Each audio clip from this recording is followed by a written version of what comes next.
नमस्कार दोस्तों, मैं प्रयाग शुक्ला एक बार पुनः आप सभी विद्यार्थियों का उत्कर्ष परिवार में बहुत बहुत स्वागत अभिनंदन करता हूं। आज हम एक विशेष विषय को लेकर के आपके बीच में उपस्थित हुए हैं।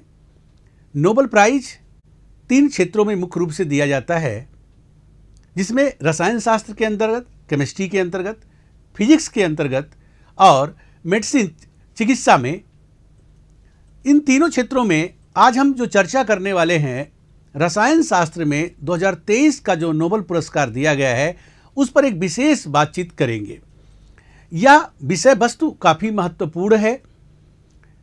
यहाँ पर जो क्वांटम डॉट्स की खोज और उसके एप्लीकेशन से जुड़े तमाम पहलुओं पे हम चर्चा करने वाले हैं।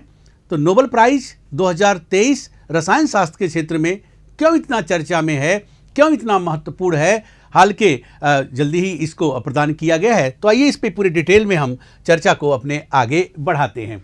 पूरे चर्चा को आगे बढ़ाएंगे। नोबेल प्राइज फॉर केमिस्ट्री 2023 के लिए यहाँ पे हम चर्चा कर रहे हैं। हम सभी को पता है यहाँ पर पहली बात कि यह किसको दिया गया है, इसके प्राप्तकर्ता क्या हैं। हम 2023 के नोबेल प्राइज की बात कर रहे हैं रसायन शास्त्र के क्षेत्र में, केमिस्ट्री के क्षेत्र में। यह दिया गया है इसमें मोंगी जी बावेंडी को, जो Massachusetts Institute of Technology MIT Cambridge USA के रहने वाले हैं। लुई ब्रूस कोलंबिया विश्वविद्यालय New York NY USA। Alexei Ekimov या nano crystal technology Inc New York NY USA से संबंधित हैं। ये 3 साइंटिस्ट जिनको संयुक्त रूप से रसायन शास्त्र का 2023 का नोबेल पुरस्कार दिया गया है। अब पहली बात कि प्राप्तकर्ता, इनके तीनों लोगों के नाम अक्सर परीक्षाओं में पूछे जाएंगे, तो उसको भी हमको ध्यान में रखना है। मोंगी जी बावेंडी को, लुई ब्रूस को, एलेक्सियाई एकिमो को। अब प्रश्न उठता है कि यह नोबेल पुरस्कार रसायन शास्त्र में किस कार्य के लिए इनको दिया गया है, किस उपलब्धि के लिए दिया गया है। अब देखेंगे संस्था जो है या जो नोबेल पुरस्कार को देती है, इसका नाम है royal Swedish academy of sciences.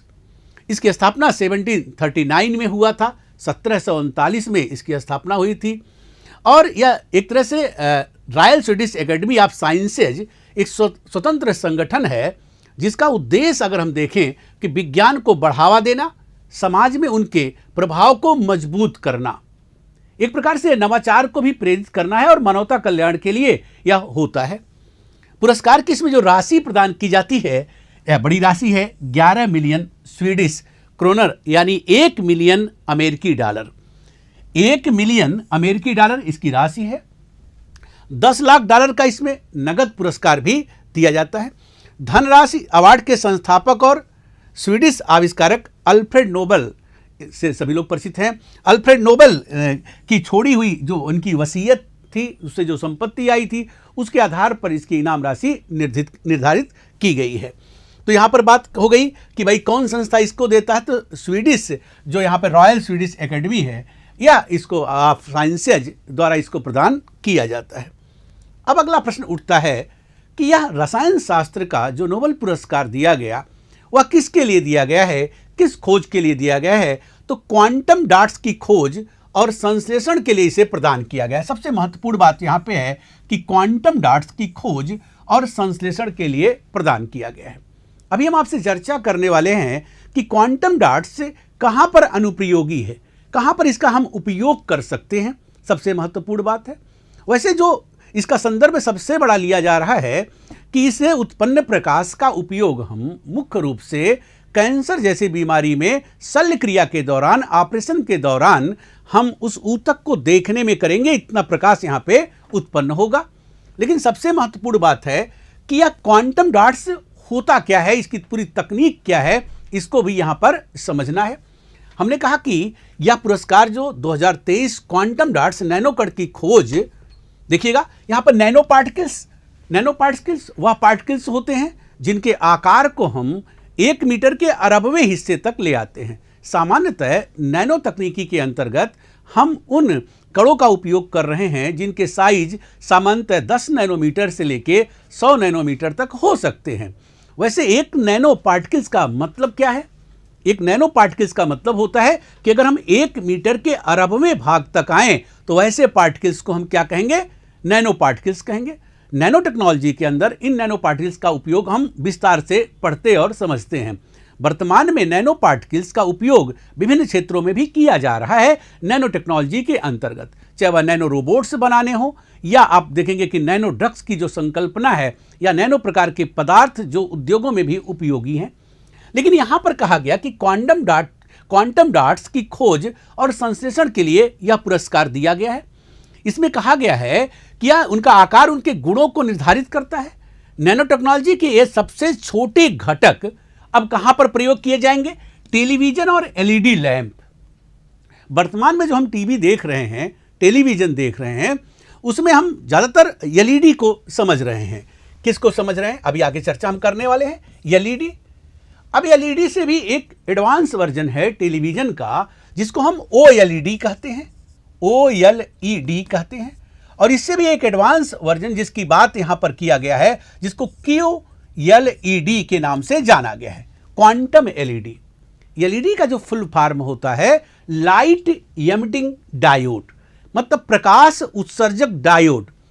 ऐसे टेलीविजन जिसमें स्क्रीन पर प्रकाश को उत्पन्न करने के लिए ऐसे डायोड को लगाया जाता है जो प्रकाश का उत्सर्जन करते हैं, लाइट एमिटिंग डायोड होते हैं।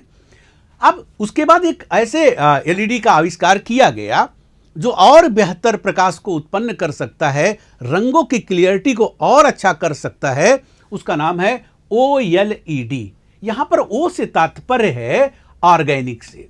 क्या तात्पर्य है? ऑर्गेनिक से। मतलब इसमें जो प्रकाश को उत्पन्न करने वाला डायोड है, उसको बनाने के लिए ऐसे ऑर्गेनिक कंपाउंड्स का उपयोग किया गया जो स्वतः प्रकाश का उत्सर्जन कर सकते हैं। ऑर्गेनिक कंपाउंड यहां पर प्रयोग में लाए गए हैं, कार्बनिक यौगिक प्रयोग में लाए गए हैं, जिसमें अगर हम कहें कि यह प्रकाश को उत्सर्जित कर सकते हैं और एक बेहतर प्रकाश को उत्पन्न कर सकते हैं। अगर हम अभी आगे समझेंगे कि यह जो OLED प्रकार की टीवी होती है, यह QLED से भी बेहतर मानी जाती है वर्तमान में कई सारे गुणों के अंदर। लेकिन इसी में एक एडवांस और टीवी आई है, टेलीविजन स्क्रीन जिसको हम कहेंगे, उसका नाम है QLED, क्वांटम। यहां पर Q का तात्पर्य है क्वांटम से, जिसके लिए यहां पर नोबेल पुरस्कार की बात हो रही है, क्वांटम डॉट्स की खोज और संश्लेषण के लिए। तो यहां पर कहा गया कि टेलीविजन और एलईडी लैंप से अपनी रोशनी फैलाते हैं और कई अन्य चीजों के अलावा ट्यूमर ऊतक को हटाते समय एक तरह से QLED इतने बेहतर हैं, इतना बेहतर प्रकाश उत्पन्न कर सकते हैं कि जब ऑपरेशन थिएटर में डॉक्टर से इस प्रकाश का यूज करेंगे तो जो कैंसर के सेल हैं ऊतक के अंदर, उनमें उनको बेहतर रूप से देखा जा सकता है, जिससे उनको ऑपरेट करके अलग करने में काफी अच्छा हो सकता है। वैसे टेलीविजन स्क्रीन में भी इसका उपयोग हम कर सकते हैं। अब क्वांटम, आप देखेंगे कि यहां पर दोनों टेलीविजन में आप थोड़ी क्लियरिटी के साथ देखें, QLED क्वांटम एलईडी जिसको हमने कहा है, और यहां पर OLED जिसमें ऑर्गेनिक एलईडी कहा है।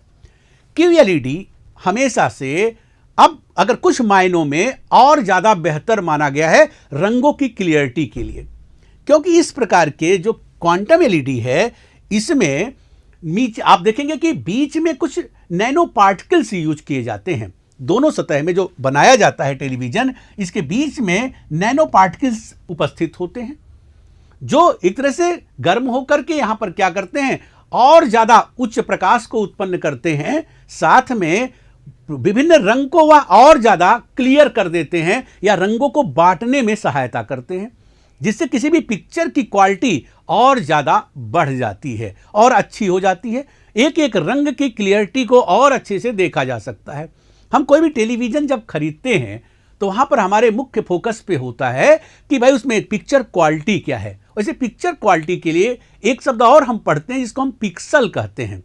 पिक्सल और रिजोल्यूशन दो शब्द हमको याद रखने होते हैं। एक शब्द है पिक्सल और दूसरा शब्द होता है रिजोल्यूशन। रिजोल्यूशन, अब पिक्सल जो किसी चित्र को बनाने के लिए डॉट्स होते हैं छोटे छोटे, उनको हम पिक्सल कहते हैं, और इन पिक्सल की संपूर्ण संख्या को हम रिजोल्यूशन के रूप में देखते हैं।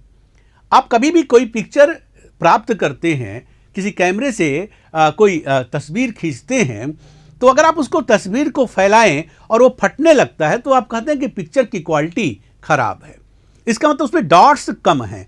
तो रिजोल्यूशन की मात्रा कम हुई। इसका मतलब पिक्सल को ही हम रिजोल्यूशन के अंतर्गत अध्ययन करते हैं।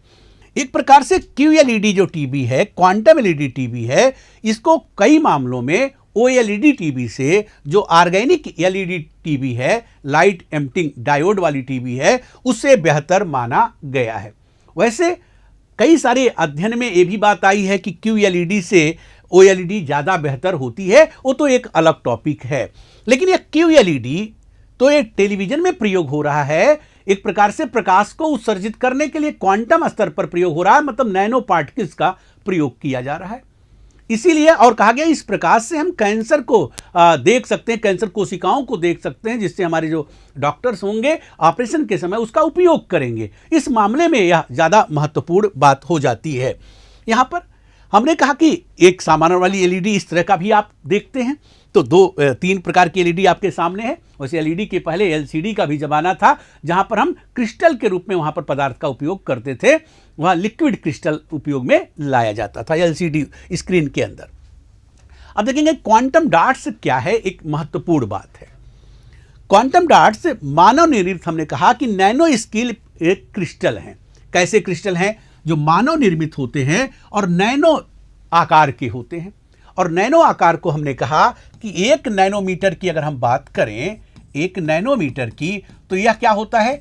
1 मीटर का अरबवां भाग होता है, अरबवां भाग होता है।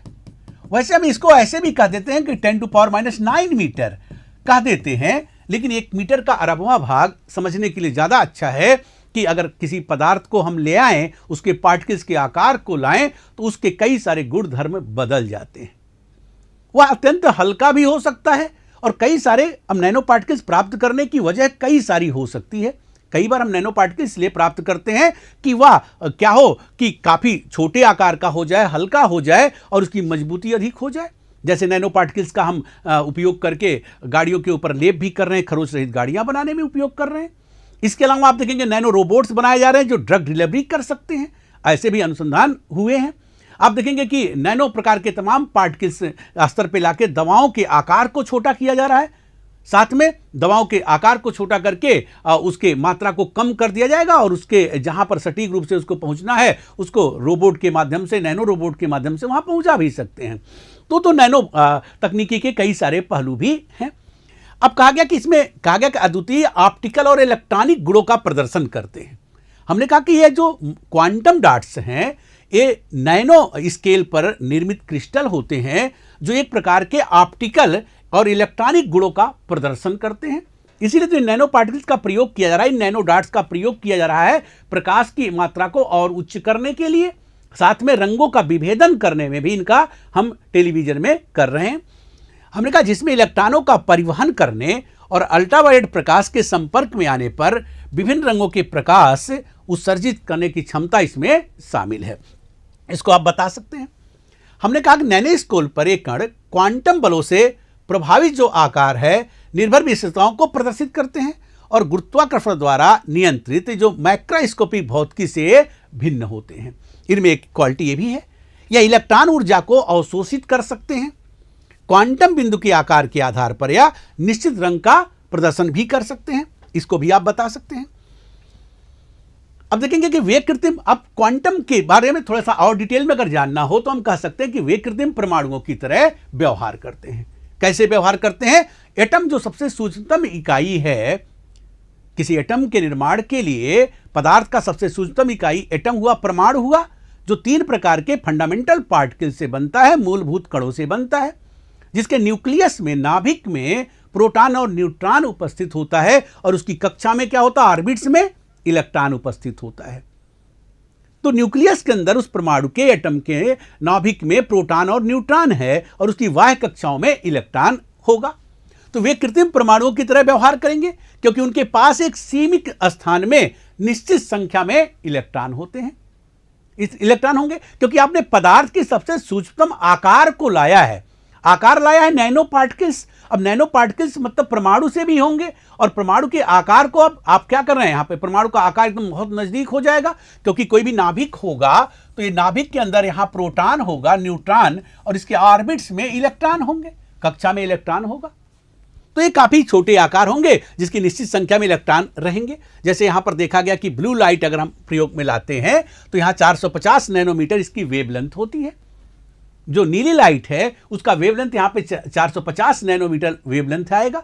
अगर क्वांटम यहाँ पर डॉट साइज में इसको लगाते हैं, नैनोमीटर्स में हम इसको प्राप्त करते हैं, तो देखिए 2, 2.5, 3 और 5 और 6 यहाँ पर आप ये परिवर्तित हो जाएगा और इसी से एमिटेड लाइट उत्पन्न होगी।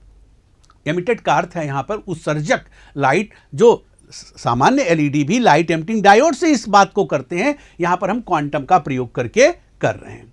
दूसरी बात देखिएगा, क्वांटम डॉट्स नैनो स्केल मानव निर्मित क्रिस्टल हैं जो प्रकाश के एक स्पेक्ट्रम को विभिन्न रंगों में बदलने की क्षमता रखते हैं। स्पेक्ट्रम क्या होते हैं कि अगर प्रकाश को हम किसी प्रिज्म से गुजारते हैं, प्रिज्म से गुजारा हमने प्रकाश को, श्वेत प्रकाश को, तो प्रकाश अपने 7 मूल रंगों में विभक्त हो जाता है। 7 मूल रंगों में, जिसमें वायलेट सबसे नीचे आता है और रेड कलर सबसे ऊपर आता है। Violet, indigo, blue, green, yellow, orange और रेड, इन 7 को हम स्पेक्ट्रम नाम देते हैं। स्पेक्ट्रम नाम देते हैं। इसमें 7 रंगों का स्पेक्ट्रम है जो विभिन्न वेवलेंथ के आधार पर, तरंग दैर्घ्य के आधार पर व्यवस्थित होते हैं, जिसमें वायलेट का सबसे वेवलेंथ कम होने के कारण या इस प्रिज्म के सबसे निचले सतह पर आता है, जबकि रेड कलर का वेवलेंथ ज्यादा होने के कारण, तरंग दैर्घ्य ज्यादा होने के कारण सबसे ऊपर आता है। अगर हम इनको इस घटना को तो प्रकाशिकी में हम कहते हैं डिस्पर्सन ऑफ लाइट, प्रकाश का वर्ण विक्षेपण। लेकिन ये जो कलर प्राप्त हो रहे हैं भिन्न भिन्न वेवलेंथ के आधार पर, 7 कलर, इसको हम स्पेक्ट्रम के नाम से जानते हैं। तो यहां पर कहा गया कि स्पेक्ट्रम को विभिन्न रंगों में बदलने की क्षमता होती है। प्रत्येक बिंदु अपने आकार के आधार पर एक अलग रंग उत्सर्जित कर सकता है।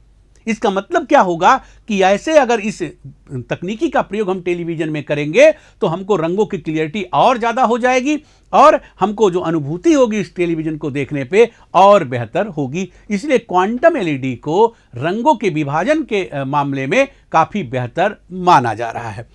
अब दूसरी बात देखिएगा, क्वांटम डॉट्स के अन्य हमने कहा एप्लीकेशन, चूंकि यह पूरा नोबेल पुरस्कार जो दिया गया है इसका संदर्भ जोड़ा गया है कि इस क्वांटम एलईडी का उपयोग करके हम कैंसर कोशिकाओं का अध्ययन करेंगे और खास करके कि जिस समय उनको ऑपरेट किया जाता है उनके टिश्यूज के अंदर हम उनके सेल्स और टिश्यूज की पहचान भी करेंगे जिस स्थान पे होंगे, जिससे आसानी से उनको वहाँ से हटाया जा सके। हमारे डॉक्टर्स को उसमें सहायता मिलेगी।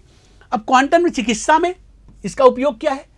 क्वांटम डॉट्स में बताया जा रहा है कि शोधकर्ताओं को एकल अणु के स्तर पर कोशिका प्रक्रियाओं का अध्ययन करने में सक्षम बनाते हैं। क्या कहा जा रहा है कि क्वांटम डॉट्स शोधकर्ताओं को एकल अणु के स्तर पर कोशिका प्रक्रियाओं का, जो सेलुलर लेवल पर प्रोसेस हो रहा है, उसके स्टडी में काफी सक्षम बनाते हैं और कैंसर जैसी बीमारियों के निदान और उपचार में काफी सुधार कर सकते हैं। खास करके निदान की व्यवस्था में उनको पहचान करके उनको हटाने में जो ऑपरेशन की प्रक्रिया है, क्योंकि कैंसर के इलाज के लिए मुख्य रूप से 3 प्रकार की प्रक्रियाओं का उपयोग करते हैं। एक शल्य क्रिया जिसको ऑपरेशन कहते हैं कि जहां पर संबंधित जगह पे कैंसर है उनकी कोशिकाओं को ऑपरेट करके हटा दिया जाए। दूसरा, हम रेडियोथेरेपी का उपयोग करते हैं जहां रेडिएशन के माध्यम से कैंसर कोशिकाओं को जला देते हैं। तीसरा, हम करते हैं कीमोथेरेपी, जहां विभिन्न प्रकार के दवाओं के डोज को शरीर में इंजेक्ट कराया जाता है और उन दवाओं के प्रभाव से उस कैंसर के उसको खत्म किया जाता है। तो ये सुधार कर सकते हैं। दूसरा, हम क्वांटम डॉट्स का उपयोग और कहां कर सकते हैं? हमने कहा क्वांटम डॉट्स का उपयोग इसके अलावा सौर सेलों में भी किया जाएगा। सोलर सेल जिसको हम कहते हैं उसमें किया जाएगा। अपनी ऑप्टो इलेक्ट्रॉनिक संपत्ति के साथ क्यू डॉट्स अगर हम कहा जाए उपयोग उच्च दक्षता वाले सौर कोशिकाओं में किया जा सकता है। मतलब ऐसे सौर सेल का हम इससे निर्माण कर सकते हैं जिनकी दक्षता क्या होगी? बहुत ज्यादा होगी, इफिशियंसी इनकी काफी अधिक होगी। वर्तमान में ऊर्जा के तमाम वैकल्पिक स्रोतों में से जिसको हम कह रहे हैं नवीकरणीय ऊर्जा स्रोत, रिन्यूएबल एनर्जी जिसको हम कह रहे हैं, उसमें हम सौर ऊर्जा का भी प्रयोग कर रहे हैं, जिसमें कई स्तर पर हम सौर सेल का भी प्रयोग करते हैं। तो उसके निर्माण में भी यह महत्वपूर्ण हो सकता है। इसके अलावा देखेंगे कि बायोसेंसर्स, सेंसर का मतलब सूचना देने वाला, ऐसे बायोसेंसर्स नैनो तकनीकी के अंदर भी निर्मित किए जा रहे थे कि जिनका जो हमारे शरीर में अगर उनको प्रवेश करा दिया जाए तो ब्लड के साथ वह घूमते रहेंगे, और जब भी वह कहीं पर कुछ इस प्रकार का परिवर्तन शरीर में आएगा, कोई कैंसरस सेल उत्पन्न हो रही है, उसकी सूचना भी दे सकते हैं। साथ में बायोसेंसर्स का उपयोग कहाँ कर सकते हैं? पर्यावरण के क्षेत्र में कर सकते हैं, कि जहाँ पर पॉल्यूटेंट की बढ़ती मात्रा को वह एक तरह से संदर्भित कर सकता है, उसको बता सकता है। तो कहा गया कि क्यू डॉट सेंसर्स भोजन या पानी में रोगजनकों की उपस्थिति का पता लगा सकते हैं। यहां पर क्यू डॉट सेंटर जो हैं, मतलब क्वांटम डॉट्स, क्यू डॉट्स का मतलब क्वांटम डॉट्स सेंसर भोजन या पानी में जो रोगजनक हैं, मतलब पैथोजेंस हैं, रोगाणु हैं, जो बीमारी को उत्पन्न करने वाले कारक जीव हैं, उनकी उपस्थिति का पता लगा सकते हैं। साथ में पर्यावरण में प्रदूषकों के स्तर की निगरानी भी कर सकते हैं। तो ये भी एक महत्वपूर्ण मुद्दा हो सकता है। इसके अलावा बायोमेडिकल इमेजिंग में, बायोमेडिकल इमेजिंग क्या है? कहा गया कि क्वांटम डॉट्स अपनी उच्च संवेदनशीलता के साथ प्रदीप्त इमेजिंग, एमआरआई और सीटी स्कैन में क्रांति भी ला सकता है। इसमें क्रांति ला सकता है किसमें? एमआरआई तकनीक में, जहां पर हम चित्र प्राप्त करते हैं खास करके ब्रेन या अन्य भागों का। तो एमआरआई तकनीक के अंदर जो जिसको मैग्नेटिक रिजोनेंस इमेजिंग कहते हैं, उसके द्वारा हम सीटी और कॉम्पैक्ट, यहाँ पर सीटी स्कैन में दोनों तकनीक है, चाहे एमआरआई तकनीक हो या सीटी स्कैन तकनीक हो, इन दोनों के माध्यम से हम आंतरिक भाग का चित्र ही प्राप्त करते हैं। वैसे सीटी स्कैन में और एक्सरेज का प्रयोग होता है, लेकिन एमआरआई में यहाँ पर मैग्नेटिक रिजोनेंस इमेजिंग होती है, चुंबकीय तरंगों का प्रयोग किया जाता है। अब इसके अलावा देखेंगे कि कहाँ पर और क्वांटम डॉट्स उपयोगी हो सकते हैं। फोटोनिक्स के क्षेत्र में कहा गया क्यू डॉट्स उच्च गति प्राप्त करने में सक्षम होते हैं, इनकी काफ़ी स्पीड ज़्यादा होती है। फोटोनिक्स आधारित जो कंप्यूटिंग के लिए सबसे उपयुक्त इनको माना गया है, तो यहाँ पर भी इनका उपयोग हम कर सकते हैं। अब देखेंगे कि ये अध्ययन, हमने कहा कि फोटोनिक्स के अंदर एक कोर है, कोर का अध्ययन है, या यहाँ बायो कॉन्जुगेटेड जो एटम्स के रूप में मॉलिक्यूल जिनको कह रहे हैं हम, या इसके एग्जाम्पल में हम ड्रग्स को ले रहे हैं, मतलब एक तरह से इसके अध्ययन में पूरे फोटोनिक्स जो अध्ययन है इसमें तो हम कर ही सकते हैं यहाँ पर। इसके अलावा क्यू डॉट्स उच्च गति प्राप्त करने में सक्षम है, फोटोनिक्स आधारित कंप्यूटिंग के लिए सबसे बेहतर हो सकते हैं। इसके अलावा हमने कहा कि जैसे सेमीकंडक्टर मेटल कोर्स का अध्ययन करना हो, या कैपिंग सेल का अध्ययन करना हो, पॉलीमर्स काउंटिंग जो इसका है, इसके अध्ययन करने में भी यह उपयोगी हो सकते हैं। अब राष्ट्रीय क्वांटम मिशन क्या है, थोड़ी बात इस पर भी कर लेते हैं कि राष्ट्रीय क्वांटम मिशन, इसे विज्ञान और प्रौद्योगिकी मंत्रालय के तहत विज्ञान और प्रौद्योगिकी विभाग द्वारा कार्यान्वित किया गया है। राष्ट्रीय क्वांटम मिशन संचालित किया गया है, इसके या किसके अंतर्गत है कि विज्ञान और प्रौद्योगिकी विभाग द्वारा इसे क्रियान्वित किया जा रहा है। मतलब इसकी पूरी व्यवस्था विज्ञान और प्रौद्योगिकी मंत्रालय के प्रौद्योगिकी विभाग जो विज्ञान प्रौद्योगिकी का है उसके द्वारा इसको संचालित किया गया है। इसके लिए 603 करोड़ की लागत वाले इस मिशन 8 वर्ष के लिए इसको शुरू किया गया है, जो 2023 से 2031 के लिए होगा। इसके लिए 6003 करोड़ की लागत वाले इस पूरे मिशन के लिए पैसे जो धनराशि आवंटित किया गया है 6003 करोड़ रुपए को आवंटित किया गया है, और 8 वर्षों के लिए पूरी परियोजना लाई गई है, जो 2023 से शुरू होकर के 2031 तक चलने वाली है। इसका उद्देश्य क्या है कि वैज्ञानिक और औद्योगिक अनुसंधान एवं विकास को बढ़ावा देना। इसका उद्देश्य क्या है कि वैज्ञानिक इसमें और औद्योगिक अनुसंधान को बढ़ावा देना, साथ में क्वांटम टेक्नोलॉजी में एक जीवंत और अभिनव परिस्थिति तंत्र को बनाना। मतलब क्वांटम टेक्नोलॉजी को काफ़ी सुचारू रूप से विभिन्न क्षेत्रों में उसकी उपयोगिता को समझना, उसका कहाँ कहाँ पर, चाहे चिकित्सा का क्षेत्र हो, उद्योग क्षेत्र हो, सोलर सेल्स के निर्माण हो, इन सभी क्षेत्रों में क्या इसकी उपयोगिता हो सकती है और कितना हम इसको बढ़ावा दे सकते हैं, इन सभी कार्य को इसमें किया जाना इसका लक्ष्य रखा गया है। अगर इसके कहा जाए कि इस मिशन के लॉन्च के साथ Bharat, America, Australia, Finland, France, Canada और चीन के बाद समर्पित क्वांटम मिशन वाला 7वां देश बन गया है। इसका मतलब यह क्वांटम से संबंधित जो मिशन है हमसे पहले अन्य 6 देशों ने ही किया है, हम 7वें देश हैं। जैसे अमेरिका है, ऑस्ट्रिया है, फिनलैंड, यहाँ पर देखिएगा अमेरिका है, ऑस्ट्रिया है, फिनलैंड, फ्रांस, कनाडा और चीन, इसके बाद भारत आता है। मतलब एक अलग रूप में क्वांटम के लिए, तकनीकी के लिए, क्वांटम टेक्नोलॉजी के लिए एक अलग प्रकार का मिशन संचालित करना क्योंकि इसके महत्व को भारतीय वैज्ञानिकों ने भी समझा है कि यह विभिन्न क्षेत्रों में कारगर हो सकता है, कई सारे क्षेत्रों में यह क्रांतिकारी बदलाव ला सकता है। इसकी उपयोगिता हम खास करके चिकित्सा और सौर सेलों के निर्माण में देख ही रहे हैं या क्वांटम कंप्यूटिंग में भी देख रहे हैं, तो ये सारे क्षेत्र हमारे लिए काफ़ी उपयोगी हो सकते हैं। 3 क्षेत्रों में हम इसका उपयोग कर सकते हैं। ये पूरा कुछ जो यहाँ पर विषय था या किससे था कि क्या इस मिशन का लक्ष्य रखा गया है।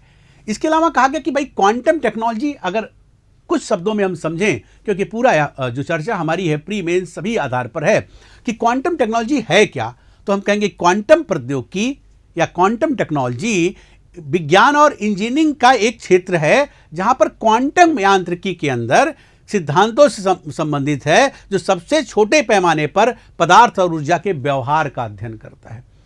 क्वांटम एक तरह से टेक्नोलॉजी के अंतर्गत हम कहें कि एक नैनो स्तर पर हम अगर जब पार्टिकल्स को प्राप्त करते हैं तो ऊर्जा से उसका कैसा व्यवहार है या ऊर्जा के लिए वो कैसा व्यवहार करता है। पूरे ब्रह्मांड के निर्माण के लिए 2 कारक हम सभी को पता है जिम्मेदार हैं, एक तो पदार्थ है और दूसरा ऊर्जा है। पूरे ब्रह्मांड के निर्माण में ही 2 कारक हैं, एक पदार्थ और दूसरा ऊर्जा। पूरा ब्रह्मांड इसी 2 चीजों से बना है। तो इन दोनों चीजों के अध्ययन के लिए अब हम किसी पदार्थ के अगर क्वांटम आकार को प्राप्त करते हैं या नैनो पार्टिकल्स को प्राप्त करते हैं तो उस नैनो पार्टिकल्स का ऊर्जा के साथ कैसा व्यवहार है, इसके अध्ययन के लिए जो तकनीकी है उसी को हम क्वांटम टेक्नोलॉजी कहते हैं। क्वांटम टेक्नोलॉजी कहते हैं या क्वांटम प्रौद्योगिकी कहते हैं। क्वांटम यांत्रिकी भौतिकी की वह शाखा है जो परमाणु और उपपरमाणविक स्तर पर पदार्थ और ऊर्जा के व्यवहार का अध्ययन करती है। मतलब एक प्रकार से यह एटम के स्तर पर जाकर के ऊर्जा के साथ उसके व्यवहार के बारे में अध्ययन प्रस्तुत करती है। तो ये पूरा जो क्षेत्र हुआ एक क्वांटम यांत्रिकी का हुआ।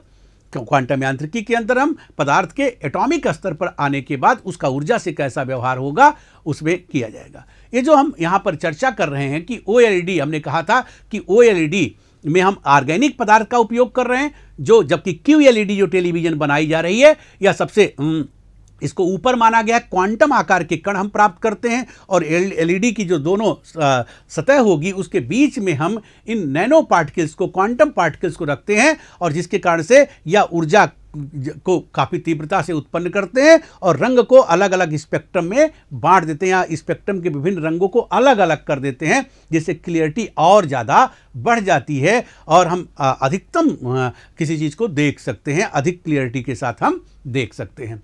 तो मुझे पूरा विश्वास है कि पूरी बात आपको अच्छे से समझ में आई होगी। तो यह क्वांटम डॉट्स की जो पूरी तकनीक है और इसके लिए जो नोबेल पुरस्कार है, इस सारी बात पर हमने अपनी चर्चा को यहाँ पे रखा। बहुत बहुत धन्यवाद आप लोगों का। नमस्कार।